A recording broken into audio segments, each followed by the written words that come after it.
Hi friends, HTML క్లాస్కి స్వాగతం. So ఈరోజు మనము నిన్న మార్క్వీ టూల్ అంటే ఏంటి అంటే మార్క్వీ ట్యాగ్ అంటే ఏంటి అనేది తెలుసుకున్నాము. సో ఈరోజు మార్క్వీ ట్యాగ్ మీద ఎగ్జాంపుల్ చేద్దాము. సో చూడండి, Windows or notepad open చేసుకుంటున్నాను. సో నోట్ ప్యాడ్ ఓపెన్ చేసుకుంటున్నాను, ఫాంట్ సైజ్ అనేది పెంచుకుంటున్నాను. సో చూడండి, HTML ట్యాగ్ ఓపెన్ చేశాను. సో HTML ట్యాగ్ క్లోజ్ చేస్తున్నాను. సో ఈ మధ్యలో రాసుకుంటున్నాను హెడ్. సో హెడ్ని క్లోజ్ చేశాను. హెడ్ని క్లోజ్ చేసిన తర్వాత మనకేంటి రాసుకోవాల్సింది బాడీ. సో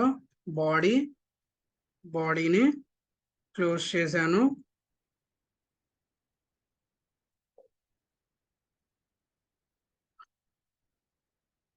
తర్వాత వచ్చేసరికి ఫోటర్.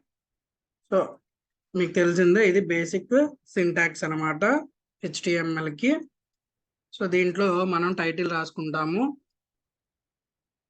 సో టైటిల్ వచ్చేసరికి మార్క్యూ ట్యాగ్ కదా.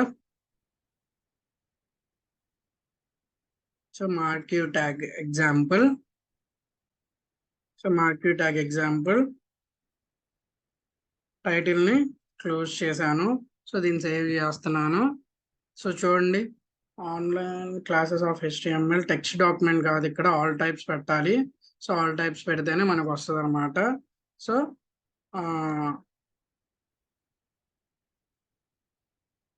మార్కీ ట్యాగ్ example1 .html అనేది కన్ఫామ్ గా ఇవ్వాలి. సో సేవ్ చేస్తున్నాను. సో దీన్ని రన్ చేసి చూద్దాం ఇప్పుడు.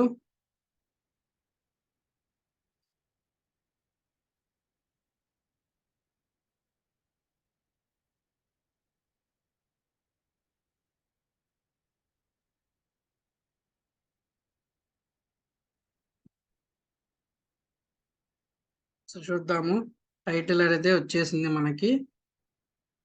సో టైటిల్ అయితే వచ్చేసింది. నేను దీనికి ఒక బ్యాక్గ్రౌండ్ కలర్ ఇద్దాము అనుకుంటున్నాను. చెప్పాను కదా, CSS లో short cut. So BG colour equal to నేను ఎల్లో ఇస్తున్నాను. సో సేవ్ చేశాను, రన్ చేశాను. ఓకే. సో చూడండి, ఇప్పుడు మనము మార్క్వీ ట్యాగ్ అనేది ఇవ్వాలి. సో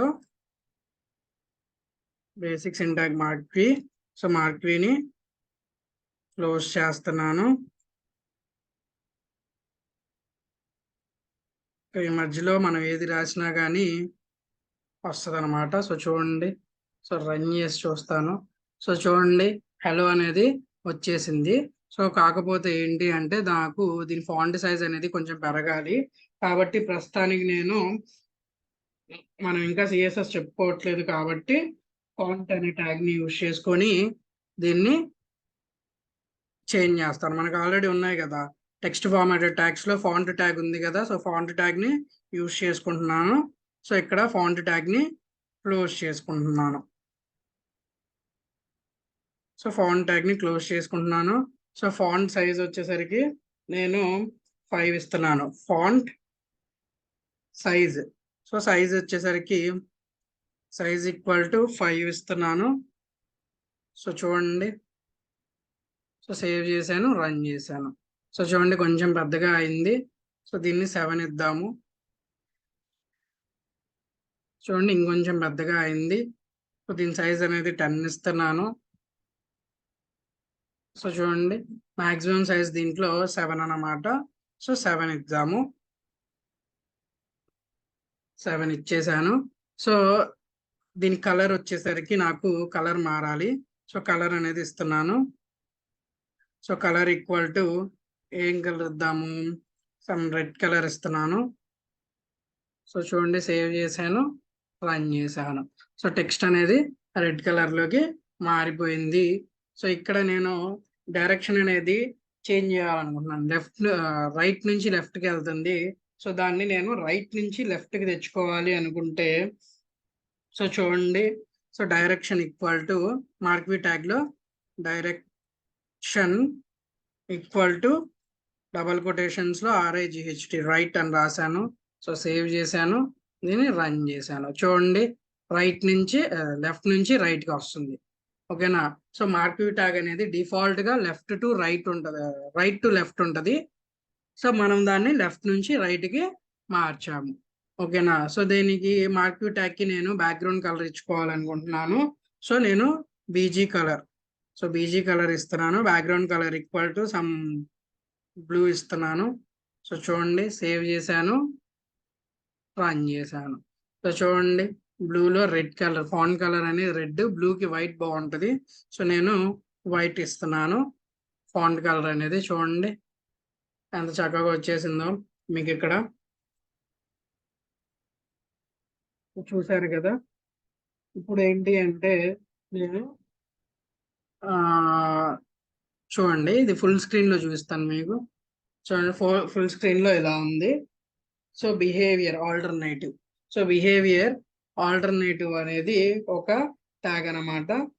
అది ఏం చేస్తుందో ఇప్పుడు చూద్దాం. So behaviour alternative, so behaviour equal to alternative. Save చేశాను, రన్ చేసి చూద్దాము. సో చూడండి ఒకసారి.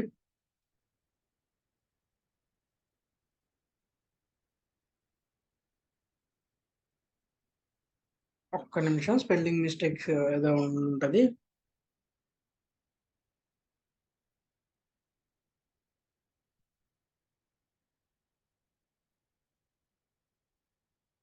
సో ఆల్టర్నేటివ్ కాదు, ఆల్టర్నేట్.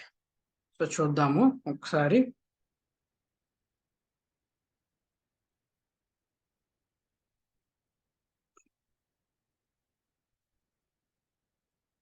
సో చూడండి, బిహేవియర్ ఆల్టర్నేట్ అనగానే మనకి ఏంటి, టెక్స్ట్ యాజ్ యూజువల్ లోపలికి వెళ్తుంది. సో లోపలికి వెళ్ళేది ఏంటి అంటే లోపలికి వెళ్ళకుండా సో అక్కడక్కడే ఉందన్నమాట. ఓకేనా. అంటే ఎటు సైడ్ వెళ్ళకుండా గేమ్ లో ఎలా అయితే మనం ఆడుకుంటామో సో అలా రన్నింగ్ ఎలా అయితే తీస్తామో అలా ఇట్స్ లెఫ్ట్ నుంచి రైట్ కి, రైట్ నుంచి లెఫ్ట్ కి మూవ్ అవుతుంది. సో ఇప్పుడు నేను ఆ మూవింగ్ స్పీడ్ అనేది పెంచాలి అనుకుంటున్నాను. సో అప్పుడు ఏంటి అంటే స్క్రోల్ అమౌంట్ ఏంటి, మన స్క్రోలింగే కదా చేస్తుంది, కాబట్టి scroll amount equal to some 5 ఇచ్చాను. సో చూద్దాము ఎలా వస్తుందో. సో చూడండి, స్పీడ్ అనేది పెరిగిద్ది అనమాట.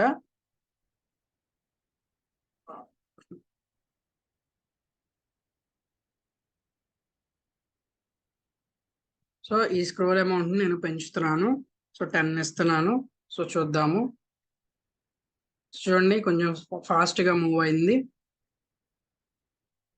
సో దీన్ని 15 చేద్దాము, ఏమైద్దో చూద్దాము.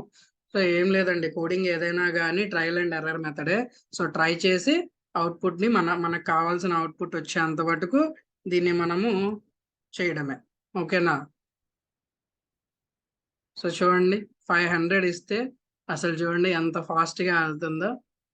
సో అది 5000 ఇస్తే సో చూడండి ఇంకా ఫాస్ట్ గా వెళ్తుంది. సో ఇంకొక 0 యాడ్ చేసి చూద్దాము. సో చూడండి ఎంత ఫాస్ట్ గా వెళ్తుందో. సో అలా కాకుండా మనకి కావాల్సినట్టు ఇచ్చుకోవాలి మనము. సో నేను ఇప్పుడు ప్రస్తుతానికైతే నాకు 10 ఓకే. సో కాబట్టి స్క్రోల్ అమౌంట్ 10 పెట్టేస్తున్నాను, రీలోడ్ చేస్తున్నాను. చూడండి, స్క్రోల్ అమౌంట్ చిన్నగా వెళ్తుంది అన్నమాట. ఓకేనా. సో ఇది కొంత టైం రిపీట్ అవ్వాలి మనకి. సో ఆ రిపీట్ అనేది ఎలా అవ్వాలనేది చూద్దాము. సో లూప్ లో పెడతాం అనమాట. సో లూప్ ఈక్వల్ టు ఎన్నిసార్లు రిపీట్ అవ్వాలి అనేది ఇస్తాను. సో 3 టైమ్స్ అనేది ఇస్తున్నాను బేసిక్ గా. చూడండి, సో ఫస్ట్ 1 టైం అయిపోయింది, సెకండ్ టైం, థర్డ్ టైం దగ్గర ఏమైపోయింది, లూప్ అనేది ఎండ్ అయిపోయింది. సో 1, 2 అండ్ థర్డ్ టైం దగ్గర లూప్ ఎండ్ అయిపోయి స్క్రోలింగ్ అనేది ఆగిపోయింది మనకి. సో అది మనము ఎంతైనా పెట్టుకోవచ్చు. సమ్ 10 10 పెట్టాను. సో చూద్దాము. సో 10 పెట్టి రీలోడ్ చేశాను. 10 టైమ్స్ అయిన తర్వాత అది ఆగిపోయిద్ది అనమాట. సో నేను ఇక్కడ స్క్రోలింగ్ అమౌంట్ పెంచుకుంటున్నాను 10 టైమ్స్ కాబట్టి. సో నేను 15 ఇస్తున్నాను. రీలోడ్. సో చూడండి మీకు ఎంత చక్కగా స్క్రోలింగ్ అనేది అవుతుంది. ఓకేనా. సో మనకి ఎలా కావాలంటే అలా ఇచ్చుకోవచ్చు మనం. ఇక్కడ బిహేవియర్ ఆల్టర్నేటివ్ అనేది తీసేస్తే స్క్రోలింగ్ అనేది లోపలికి వెళ్ళిపోయిద్ది అనమాట. సో వెళ్ళకుండా ఉండడం కోసం మనం బిహేవియర్ అనేది ఆల్టర్నేట్ గా పెట్టుకున్నాము. సో చాలా మంది అనేది సబ్స్క్రైబ్ చేసుకోకుండా చూస్తున్నారు. దయచేసి సబ్స్క్రైబ్ చేసుకోండి. సో అలాగే నోటిఫికేషన్స్ కోసం బెల్ ఐకాన్ని ఆన్ చేసుకోండి. ఇలాంటి మరిన్ని అప్డేట్స్ కోసం వెయిట్ చేస్తూ ఉండండి. సో నా నుంచి అప్డేట్ ఎప్పుడైనా రావచ్చు. Thank you. సో దీని మీద ఇంకొక ఎగ్జాంపుల్ ఉందండి. అది నెక్స్ట్ క్లాస్లో చూద్దాము.